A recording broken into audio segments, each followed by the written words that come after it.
performance. Shri Harivansh महाराज जी हमें बहुत आत्मग्लानि होती है, जिसके कारण यदि हम सही भी होते हैं तो अपना आत्मविश्वास खो बैठते हैं। ऐसी परिस्थिति में आत्मविश्वास कैसे बनाए रखें महाराज जी? सत्संग सुनिए जिससे ज्ञान प्राप्त हो।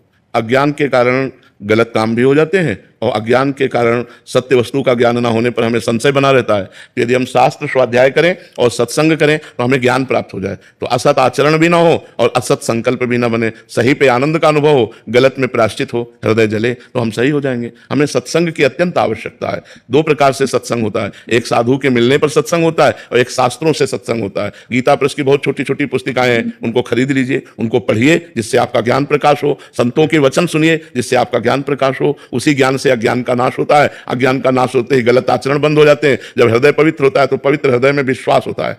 विश्वास बहुत बड़ी चीज है। बिन विश्वास भगति नहीं, ते बिन द्रवहि न राम, राम कृपा बिन सपन्यु, जीव न लह विश्राम।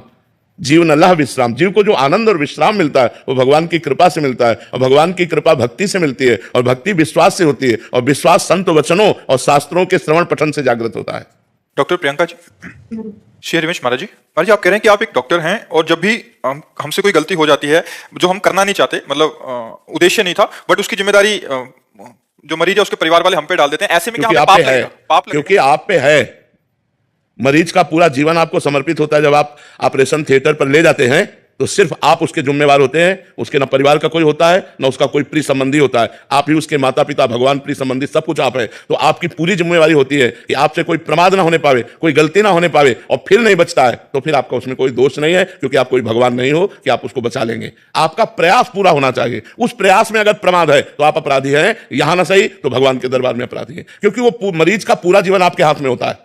आप चाहे जहां काटे, आप चाहे जहां जो जैसा व्यवहार करें, वो तो बेहोश आपके थिएटर में केवल आपके ऊपर समर्पित है। अब आपका वहां भगवान का सीसी कैमरा लगा हुआ है, वो देख रहे हैं। यदि आप ईमानदारी से मरीज के साथ बर्ताव करते हैं, अपने जितना ज्ञान भगवान ने आपको दिया और इसके बाद असफल हो जाता है तो ये उसका प्रारब्ध है, आपका पाप नहीं है। यदि आप प्रमादवश कोई असफलता करते हैं तो उसकी जिम्मेवारी आपकी है, ये आप देख लीजिए।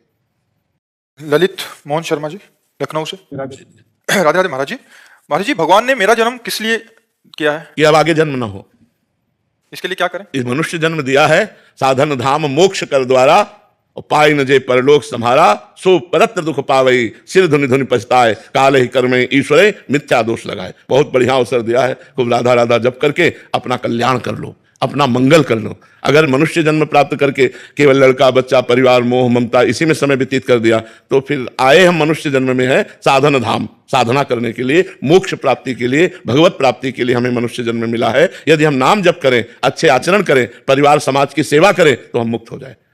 अगर हम भोगों में रत रहेंगे, भगवान को भूल गए, तो यहां कुछ साथ जाने वाला नहीं, न बैंक बैलेंस, न तुम्हारा शरीर, न तुम्हारा घर, न तुम्हारे रिश्ते, नाते, सब यहीं पड़े रह जाएंगे। इसलिए भाई हमारा जन्म हुआ है भगवत प्राप्ति के लिए। मनुष्य नर्तन कर फल विषय न भाई, भजिए राम सब काम बिहाई। समस्त कामनाओं का त्याग करके भगवान का निरंतर भजन होता रहे, इसलिए हमें मनुष्य जन्म मिला है। नविता जी, राधे राधे महाराज जी मन की अवस्था है कि किसी भी को देखकर मन में कुछ भी भाव आ जाता है, या कभी जजमेंट से आ जाती है कि मतलब जैसे घर में बच्चे हैं, अगर दुर्व्यवहार कर रहे हैं तो क्रोध आ जाता है और सोचा और बोला जाता है जो मन अंदर चल रहा हो। तो महाराज जी ऐसे में कर्म बन जाता है क्या? हाँ, क्यों नहीं, कर्म क्यों नहीं बन जाता है। यदि हमारा कटु व्यवहार है बच्चों के प्रति, एक मर्यादा है। माता पिता और गुरु और शिक्षक ये अपने शिष्य और अपने बच्चों पर दोष दर्शन कर सकते हैं, इनका अधिकार है। गुण और दोष दर्शन करके दोषों के त्याग के लिए उचित दंड का विधान कर सकते हैं।